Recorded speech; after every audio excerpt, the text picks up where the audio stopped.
আচ্ছা বইতে বই খোল বিশ্বাস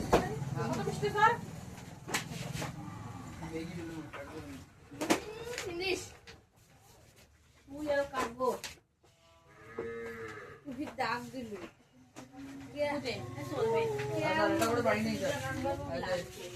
নাম্বারটা যদি বোঝা না যায় আমার মোবাইলে নাই তিন পাই নাই তিন করাই দিছিলাম তিন করাই দিছিলাম আগে তিন করাই দিছিলাম আগে তিন পাস করাই দিছিলাম আচ্ছা আটের গুলো করাবো না না দেখা যায় না হয় এটা কেন এত নড়ে হ্যাঁ আটের গুলো দেখ 156 এই নাম্বার 156 এই ফর্মুলা মুখস্থ হয়েছে হ্যাঁ হ্যাঁ স্যার আমাদের ফর্মুলা দিয়েছেন এই ফর্মুলা মুখস্থ হয়েছে ধরবো আমি A2 plus এখানে দেখ 16 a square minus 40 ac plus 25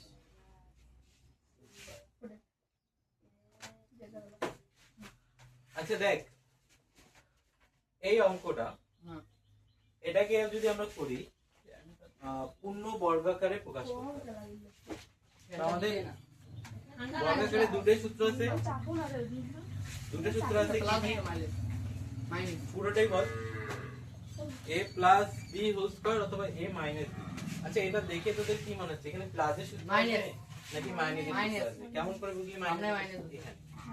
তো এখানে আমাদের কি হওয়া উচিত a স্কয়ার হওয়া উচিত মাইনাস তারপর 2ab 2ab হওয়া উচিত তারপর b স্কয়ার হওয়া উচিত তাই না তো দেখ এখানে প্রথমে তো a স্কয়ার আছেই কিন্তু এটার উপর স্কয়ার আছে আমাদের তো পুরোটার উপরই স্কয়ার লাগে না এখানে আছে কার উপর শুধু এর উপর তাহলে এটার পুরোটার উপর স্কয়ার করে নিতে পারি কি আমরা কেমন করে 16 আর a দিয়ে ব্র্যাকেট দিয়ে স্কয়ার দেব তাহলে তো হইলো না কারণ 16 এর উপর যদি স্কয়ার দেই তাহলে 16 গুণ 16 হয়ে যাবে না তাহলে আমাদের এমন ভাবে স্কয়ার দিতে হবে যেন এটাও 16ই থাকে ব্র্যাকেট মানে 16 এর উপর যখনই আমরা স্কয়ার দেব তখন কি 16 থাকবে ওটা না 16 গুণ 16 হয়ে যাবে তাহলে আমরা লিখবো 4 তারপর লিখবো a তারপর দেব স্কয়ার তাহলে 4 4 16 হবে বুঝতে পারলি চেঞ্জ যেন না হয় 16 এর উপর স্কয়ার দিলে এটা চেঞ্জ হয়ে যাবে তাহলে দুইটা 16 আসলো আচ্ছা তো একটা 16 আর যদি 4 এর উপর স্কয়ার দিই তাহলে দুইটা 4 হয়ে যাবে 4 4 16 হয়ে যাবে বুঝতে পারলি তারপর এখানে মাইনাস দেব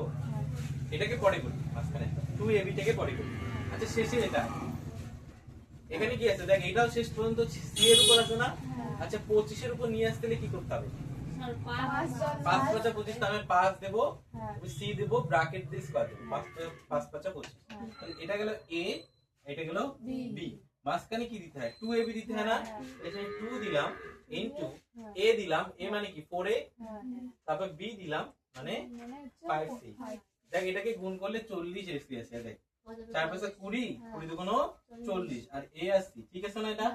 এইভাবে ভাঙানো হলো এটা বুঝতে পারলি এইভাবে ভাঙাতে হবে এরপর এটা কিসের ফর্মুলা আসলো a মাইনাস b হোল স্কয়ারের ফর্মুলা আসলো তাই তো তাহলে এখানে a লিখতে হবে তারপর মাইনাস লিখতে হবে তারপর b লিখতে হবে a মানে কোনটা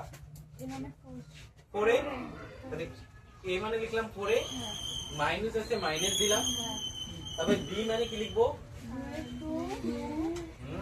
b মানে b কোনটা 5c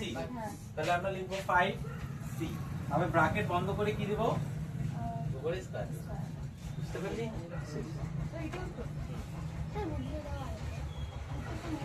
প্রথমে আমরা সূত্রটাকে ভাঙাইলাম এটা বুঝতে পেরেছিস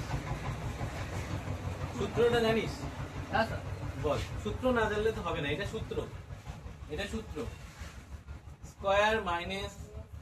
2ab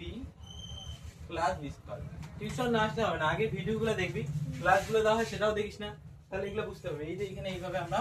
এটা ছিল square minus 2ab plus b আমরা এটাকে ভাঙালাম স্কয়ার এদিকে b স্কয়ার করলাম তাহলে 2ab তাহলে square minus 2ab plus b square এই লেখাটা আসলো এই লেখাটাই ছিল বাস একটু গুণ করা ছিল আমরা এটাকে আবার ভাঙাইলাম ভাঙানোর পর সূত্র বুঝতে পারলি তুই একটা দেখ বুঝতে পারলি আচ্ছা তারপর 2 নাম্বারটা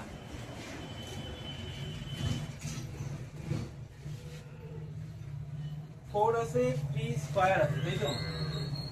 4 আছে p স্কয়ার তারপর কি আছে -2p তারপর কি আছে প্লাস 1/4 প্লাস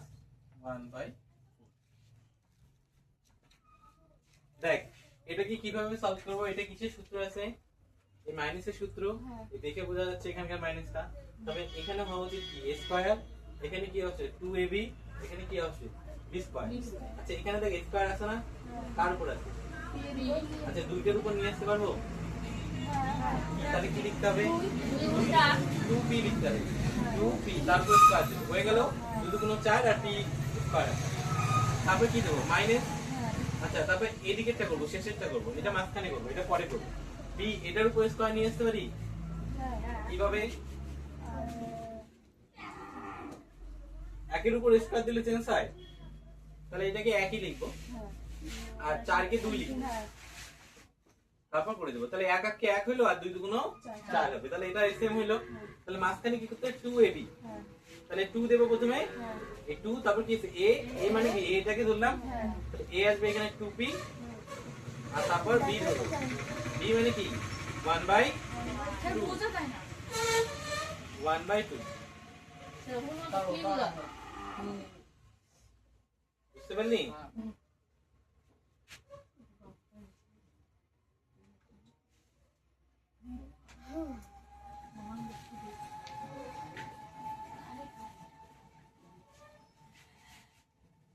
নাই ভালো লাগে বুঝতে পারলি হ্যাঁ। কি লিখলাম প্রথমে এটাকে a করলাম আর b টাকে ঠিক করে নিলাম তার মাঝখানে 2ab করলাম তাই এটাকে সলভ করলে এটা 2p আসে এখানকার 2 কেটে যাবে আর 2 আর p পড়ে থাকে 2 আর p পড়ে ওরা ক্যালকুলেশন করে আগে বসে দিচ্ছে আমরা ওটাকে সলভ করলাম সূত্রে নিয়ে আসলাম এটা নিয়ে আসলাম এবার কোনটা নিয়ে আসতে হবে এটা তাহলে কি লিখতে হবে a - b whole square a - b তোরা জানিস a কোনটা a এটা আর b কোনটা এটা b তার উপর স্কয়ার বুঝতে পারলি তোর উল্টে হয়ে গেল হ্যাঁ উল্টা মানে কি এটা সলভ করতে হবে আমাদের ওই দিক থেকে এদিকে নিয়ে আসতে হবে পিছন থেকে সমস্যা হ্যাঁ আমি তো বলছি যদি এটা থেকে তাহলে এটা লিখতে হবে যদি এটা থেকে তাহলে এটা লিখতে হবে আগের অঙ্কগুলো কি ছিল এটা থেকে এটা আসছিলাম এবার এইদিকের অঙ্কগুলো এটা থেকে এটা যাচ্ছে এবার এটাও দেওয়া নেই এখানে এমন চালাকি করে দিচ্ছে এটা দিছে কিন্তু এটাকে ডাইরেক্ট দেয়নি এভাবে ভাঙিয়ে দেয়নি এমনি দিয়েছে আমাদের প্রথম ভাঙিয়ে দেখাতে হবে যে সূত্রটা আছে এখানে তারপর এটা নিয়ে আসতে হবে বুঝতে পারলি ডাইরেক্ট আনতে পারবো না যে হ্যাঁ বুঝতে পারলাম এটা গেছে কিন্তু ডাইরেক্ট করতে পারবো না ব্যাপারটা বুঝতে পারলি সূত্রটা মুখস্থ করতে বলছি আজকে আমি এরপর কবে আছে রোববার বা শুক্রবার দুটা সূত্র দিছি আমি সূত্রগুলা মুখস্থ করবি যারা আগের দিন আসিস না আগের ভিডিওগুলো দেখবি ভালো করে বোঝার চেষ্টা করবি অঙ্কগুলো করবি করার পর ওই সূত্রগুলো মুখস্থ করবি পরের দিন আমি এখানে ধরবো যা সূত্র মুখস্থ নেই তাকে বাড়ি পাঠাই দেবো কেননা সূত্র মুখস্থ না হলে অঙ্ক হবে না মাথায় ঢুকবে না অঙ্ক আচ্ছা এখানকার তাহলে 1 2 করে দিলাম তাহলে 2 3 4 এটা বাড়িতে করবি সেম ভাবে তারপরে 9 এটা দেখ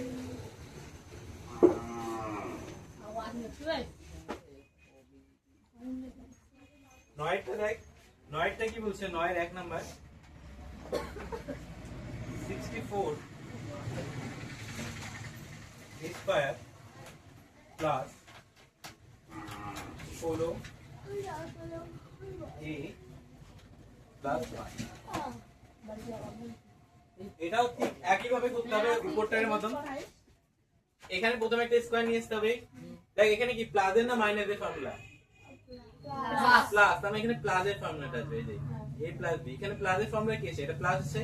দেখেই বোঝা যাচ্ছে এই চিহ্নগুলো দেখেই বোঝা যাচ্ছে আমাদের এই ফর্মুলাটা আসবে তাহলে প্রথমে এটা বের করতে হবে তারপর এটা বের করব তাহলে প্রথমে এটা বের করার জন্য প্রথমে কি আছে এর উপর স্কয়ার মানে প্রথম যেটা আছে তার উপর স্কয়ার এখানে একটার উপর তো আছে আরেকটার উপর নেই এটার উপর নিয়ে আসতে হবে তাহলে 64 এর উপর যদি আমরা এখানে যদি স্কয়ার নিয়ে আসতে পারি তাহলে কি নিয়ে আসতে পারি 8 নিয়ে আসতে পারি 8 এটা 64 হয় তাহলে আমরা এখানে 8 দেব এখানে a দেব তবে ব্র্যাকেট দিয়ে স্কয়ার এটা বুঝতে পারলি তবে শেষেরটা 1 আছে 1 এর উপর 1 এর স্কয়ার দিতে পারি অসুবিধা নেই 1 এর উপর দিলেও যা না দিলেও যা 1 1 কে একই হবে তাই না একের উপর দিলাম যেটা 1 হচ্ছে। তাই মাঝখানে কি করতে হবে প্লাস 2ab দিতে হবে না, a আর b তো হয়ে গেছে আমাদের, পেয়ে গেলাম না a আর b। তাহলে মাঝখানে 2ab দেওয়া কি বড় ব্যাপার, এখানে 2 দিলাম, a এর জায়গায় 8 এ দিলাম আর b এর জায়গায় 1 দিলাম, তারপর এখানে প্লাস দিলাম, বাস হয়ে গেল। a আর b যখন বের হয়ে যায় মাঝখানে 2ab লেখাটা তো বড় কথা না, 2 দেব যেটাকে a বের করছি আর যেটাকে b বের করছি ওই দুটো পর পর বসায় দেব, তাহলে এই সূত্র চলে আসলো। তারপর কি লিখবো, এটা এটা লিখবো না a প্লাস b, a মানে কি এটা এটা 8a প্লাস b মানে কি ওই যে হ্যাঁ, তবে ব্র্যাকেট দিয়ে স্কয়ার, শেষ অঙ্ক। বুঝতে পারলি? এই সূত্রটা মুখস্থ করতে হবে, এই সূত্র যদি মুখস্থ না করি তাহলে আমরা ভাববো আরে 2 কোথা থেকে আসতেছে, এখানে আবার ফোঁটা কেন আসতেছে, এখানে 8 কেন আসতেছে, এখানে 1 কেন আসতেছে, তাই না? আবার এখানে 1 এর উপর স্কয়ার কেন আসতেছে, এটাকে ব্র্যাকেট কেন নিলাম, এই প্রশ্নগুলো মাথায় থাকবে। কেন থাকবে, যায় সূত্রগুলো জানে না, এই সূত্রগুলো যারা জানবে না তাদের মাথায় এটা ঢুকবে না যে কেন আমি এখানে স্কয়ার দিচ্ছি। 64 ছিল a স্কয়ার ছিল, আমি এটাকে 8 স্কয়ার কেন করলাম, কেন সূত্রে দেওয়া আছে প্রথমটা স্কয়ার করতে হবে। বুঝতে পারলি কি রে, কারো এখনো ডাউট আছে? এখানে সূত্র যেমন আছে তেমনই করব। এখানে প্লাস কেন দিচ্ছি, কারণ এখানে প্লাস সূত্রে আছে। এখানে 2 কেন দিচ্ছি, কারণ 2 এখানে সূত্রে আছে, যেটা সূত্রে থাকবে ওটাই লিখতে হবে। ব্যাপারটা বুঝতে পারলি? সূত্র মুখস্থ ছাড়া হবে না। এই খাতার পিছনে আছে, এই যে খাতাটা, এই খাতাটার পিছনে এই যে সূত্র, এগুলো সব সূত্র পারলে মুখস্থ করবে। হ্যাঁ, ক্লাস 7 এ সব তো লাগবে না, ক্লাস 7 এ তোদের মোটামুটি 7-8টা সূত্র আছে, 7-8টা সূত্র দিয়ে হয়ে যাবে। ক্লাস 8 এ আছে কিছু আরো সূত্র অনেক, গণিতের অঙ্ক করতে হলে ইয়ে করতে হবে। ও হারমোন কি গানে কম শুনি। আচ্ছা আরেকটা করাচ্ছি, লাস্ট 3 নাম্বারটা, 3 নাম্বারটা করাচ্ছি, দেখ। স্যার দেখে এটা মজা নিশা কোথা পাওয়া যাচ্ছে 64 মাইনাস হ্যাঁ 16 3 প্লাস 1। আচ্ছা বল এটা কিসের ফর্মুলা আছে, প্লাসের না মাইনাস? মাইনাস। আচ্ছা তাহলে মাইনাসটা লিখে নিই আমরা। মাইনাসের কি পরিবর্তন, শুধু এটা আর এটা পরিবর্তন, তাই না? বাদ বাকি তো একই সব। তাহলে প্রথমে কি দিতে হবে, স্কয়ার, প্রথমটার উপর। তাহলে কি করব, এটার উপর স্কয়ার দিতে গেলে 8 এর উপর স্কয়ার দেব, তাহলে হয়ে গেল। স্কয়ার নাই তো, হ্যাঁ স্কয়ার নাই তো পুরো। আরে কিন্তু সূত্রে তো আছে না, আর ওটা তো সূত্র হিসেবে তো করতে হবে আমাদের, তো 64 রাখতে হবে এটাকে, কিন্তু স্কয়ার দিয়ে। তাহলে 8টা তো 64 হবে, 8 এর উপর স্কয়ার দিয়ে দেব। বুঝতে পারলি? আচ্ছা তারপরে এই দিকেরটা করব, এই শেষেরটা বি করতে হবে। আচ্ছা বি এটার উপর পুরোটার উপর স্কয়ার নিয়ে আসতে কি করতে হবে, কি করব, ব্র্যাকেট এক কি কিছু করতে হবে না আচ্ছা পি স্কয়ার, এটা তো আছে স্কয়ার, 1 দিলাম পি দিলাম, উপর একটা স্কয়ার হয়ে গেল। মাঝখানে কি লিখতে হবে বল, মাঝখানে কি করতে হবে, মাঝখানে ওই যে 2ab নিয়ে আসতে হবে। তাহলে এখানে মাইনাস দেব, তারপর 2 দেব, a মানে কি 8 দেব, আর b মানে 1/, 1/8 বুঝতে পারলি? তারপর কোনটা লিখবো, এটা a মাইনাস b, a মানে কি 8 প্লাস তারপর মাইনাস b মানে কি, a তারপর ব্র্যাকেট দিয়ে, বুঝতে পারলি? একদম সহজ অঙ্ক। এই অঙ্কগুলো বাড়ি থেকে সুন্দর করে করে নিয়ে আসবি। দেখ 8 এর অঙ্কগুলো করবি, 9 এর অঙ্কগুলো করবি, আর 10 এর আবার ঘুরতে যারা আগের অঙ্কগুলো করিস নাই আগের অঙ্কগুলোও করবি, মানে আগের দিন শুক্রবার যেগুলো করাইছিল দেখবি, দেখে করে নিয়ে আসবি। আর এখানে 8, 9 আর 10 এ দেখ 3টা সূত্র আছে লাল কালি দিয়ে, এই 3টা সূত্র মুখস্থ করবি। মানে টোটাল ফর্মুলা থাকবে তোদের 5টা, আগে 2টা লেখাইছিলাম, আগে 2টাই, আর এখন 3টা। এই 3টা সূত্র করবি, এই 5টা সূত্র দিয়ে পরের দিন অঙ্ক হবে। এই যে বই গাড়িটা স্যার আমার দাঁড়িয়ে দিতেন স্যার ছুটে গিয়ে